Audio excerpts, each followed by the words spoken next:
एक गलती ये हुई कि जब ये टेंडर निकला तो पाइपलाइन केवल 4000 किलोमीटर थी और निकली 16000 किलोमीटर। ये कारपोरेशन में कोई भी चमत्कार हो सकता है। हमारा जो पानी आता है वो 750 mld आता है, पर इनके पास जो हिसाब है वो 400 mld का ही है। 300 का पानी कहाँ आ रहा, कहाँ घुस रहा, किसके यहाँ जा रहा पता नहीं है। मैंने बोला फूटे तो फूटने दो, डरते क्यों हो? अगर आपको कैंसर हुआ है तो बताओ, काटो उसको, छुपा के रखने में तो मरना ही है। तो अब ये आपका पाइपलाइन फूटने वाली है, तो आप तैयारी रखो, जहाँ फूटेगी वहाँ नई पाइपलाइन डालेंगे। ये कारपोरेशन में 50 साल से परंपरा है।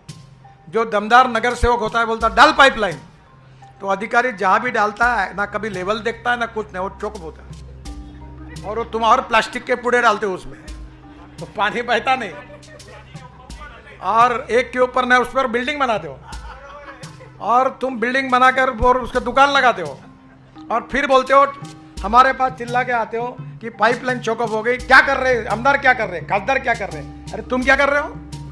तुम उसके ऊपर घर बना रहे हो, हम क्या करेंगे? अच्छा, तोड़ने के लिए जाओ तो हमको चुनाव लड़ना है, नहीं तो मैं तो पूरा नागपुर तोड़ देता हूँ। जहाँ जहाँ तो मैं तोड़ देता। और मुझे कहा था कि तुमने शहरों में तो बहुत काम किया, पर अब ग्रामीण सड़कों को जोड़ने के लिए योजना तैयार करो। पटवा जी उस समय ग्रामीण विकास मंत्री थे और मैंने 3 महीने के बाद वो रिपोर्ट दिया। उन्होंने एक बार मीटिंग बुलाई और अटल जी ने मुझे अधिकारवाणी से पूछा, ये क्यों नहीं हो रहा है? तो मैंने हंसते हुए कहा कि ये नहीं हो रहा है, इसका जवाब मैं कैसे दूं? ये तो देश के प्रधानमंत्री बताए कि ये क्यों नहीं हो रहा। 15 दिन के बाद डॉक्टर अब्दुल कलाम साहब ने लाल किले पर प्रधानमंत्री ग्राम सड़क योजना की घोषणा की और आज तक के इतिहास में वो सबसे पॉपुलर, आज तक खूब लोग हुए हैं, खूब होंगे, पर इसके जैसा कोई होगा नहीं।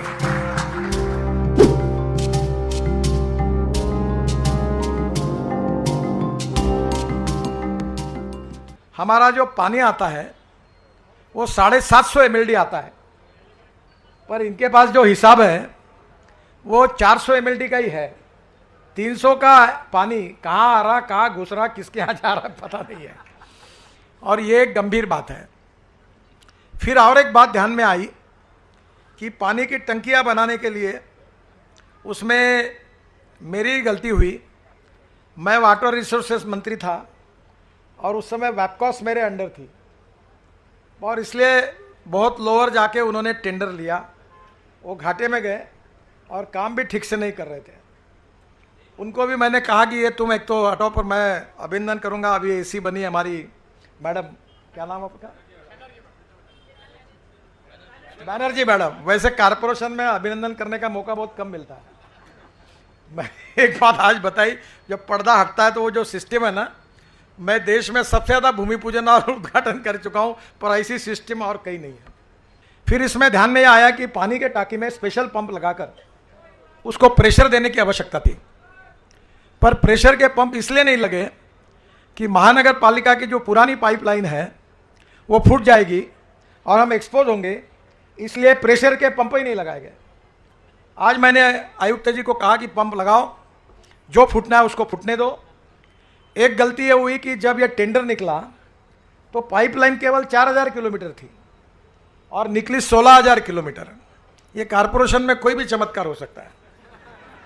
मेरे घर के सामने एक ड्रेनेज की टाकी थी, एकनाथराव जो कारपोरेटर थे। मैं कभी भी अच्छी याद, एक मैं पालक मंत्री था, मेरे पास लाल दिए की गाड़ी रहती थी। ये बरडे थे ना अपने यहाँ के, पुलिस लाइन टाकले के, नहीं दूसरा बरडे हमारा एक ड्राइवर था, ड्राइवर वो अभी बेचारा है। तो वो जब गाड़ी लाता था तो वो हर समय ढक्कन टूटता था। वो एकनाथराव जो रोज नया लगाते थे। मैं बहुत बार कारपोरेशन में कह चुका था कि ये प्रीकास्ट का लगाओ, फाइबर ग्लास का लगाओ, और लोग भी इतने उचक्के हैं कि स्टील का लगाया तो निकाल के चोरी करके ले जाते। फिर अभी शायद प्रीकास्ट के लगना शुरू हुआ है, तो स्वाभाविक रूप से अभी ये पानी की पाइपलाइन जो है, अब इसको पंप लगाने की बात आयुक्त साहब को कही है। अब पाइपलाइन फूटने वाली है। मैंने बोला फूटे तो फूटने दो, डरते क्यों हो? अगर आपको कैंसर हुआ है तो बताओ, काटो उसको, छुपा के रखने में तो मरना ही है। तो अब ये आपका पाइपलाइन फूटने वाली है, तो आप तैयारी रखो, जहाँ फूटेगी वहाँ नई पाइपलाइन डालेंगे और ये पाइपलाइन डक्ट आयरन की ही चाहिए। ये पीवीसी और बाकी नहीं चाहिए, और इसलिए कॉरपोरेशन इसके लिए प्रायोरिटी वाइज बजट रखेगी। और निश्चित रूप से हम पूरे शहर की 24 लाइन जो है, अब शहर के कुछ भागों में पानी 24 आवर मिल रहा है। दूसरी ड्रेनेज लाइन की बात है। ये कॉरपोरेशन में 50 साल से परंपरा है, जो दमदार नगर सेवक होता है बोलता डाल पाइपलाइन, तो अधिकारी जहाँ भी डालता है ना कभी लेवल देखता है ना कुछ नहीं, वो चौक होता है, और वो तुम और प्लास्टिक के पुड़े डालते हो उसमें, तो पानी बहता नहीं, और एक के ऊपर ना उस पर बिल्डिंग बनाते हो, और तुम बिल्डिंग बनाकर और उसका दुकान लगाते हो, और फिर बोलते हो हमारे पास चिल्ला के आते हो कि पाइपलाइन चौकअप हो गई। क्या कर रहे, आमदार क्या कर रहे, खासदार क्या कर रहे? अरे तुम क्या कर रहे हो? तुम उसके ऊपर घर बना रहे हो, हम क्या करेंगे?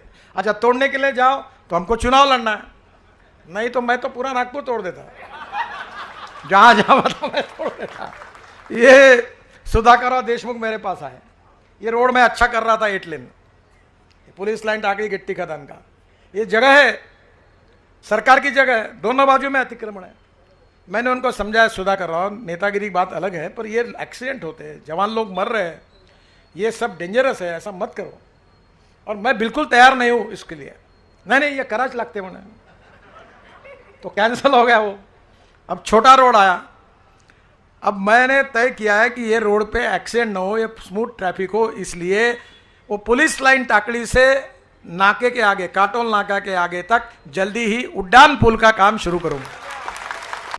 कि अब 2-4-5 दिन के बाद बरसात आएगी, मैं नागपुर रहूंगा और बरसात में घूमूंगा, और जहां पानी अटका हुआ लगेगा वहां आपके सामने आके लोगों को आकर धरने देने के लिए कहूंगा। तो आप अभी सब नालियों को एक जगह भी पानी नहीं मिलना चाहिए, तो आप इसके लिए अधिकारियों को सजग करिए, नालियां साफ करिए। नाले ऐसे जो साफ ही नहीं होते। मैं ये रेलवे लाइन के बाजू में गंगाबाई घाट का नाला रोज देखता हूँ, मेरी भी बुरी आदत है, साफ हुआ देखता हूँ तो वैसे ही दिखता है, साफ हुआ तो क्या हुआ।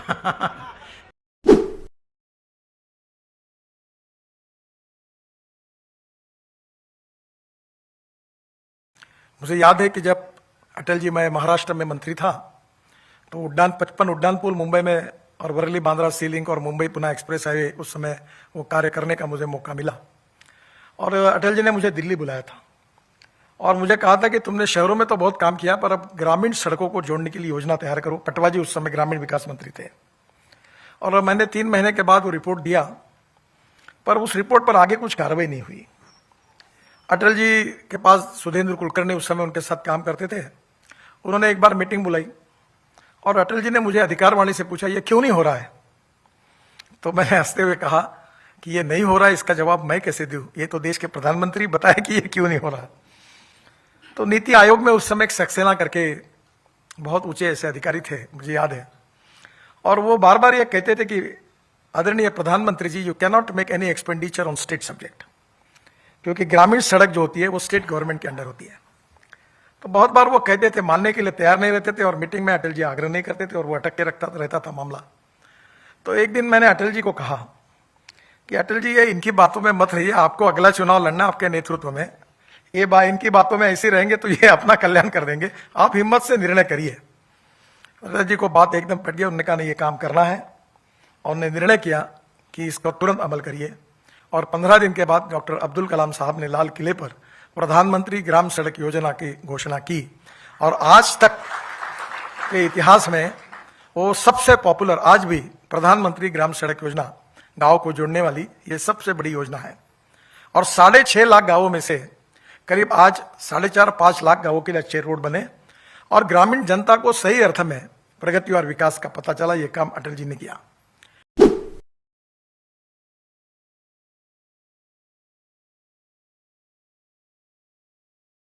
और प्रभु रामचंद्र हमारे इतिहास, संस्कृति और विरासत के प्रतीक थे। तब रामलीला की कार्यक्रम के बाद प्रभु रामचंद्र मर्यादा पुरुषोत्तम थे, आदर्श राजा थे, आदर्श पिता थे, आदर्श पुत्र थे, सभी बातों के वो आदर्श थे। और इसलिए स्वाभाविक रूप से हम रामराज्य का निर्माण करना, यही हमारे सबके सामने सपना होता है। तो राम राज्य आर्थिक दृष्टि से भी संपन्न होगा और संस्कारों से भी परिपूर्ण होगा। इतिहास, संस्कृति, विरासत के आधार पर व्यक्ति निर्माण का भी काम होगा, और विश्व में हम गुरु बनेंगे, विश्व गुरु बनेंगे, इतनी क्षमता हमारे ज्ञान में भी है।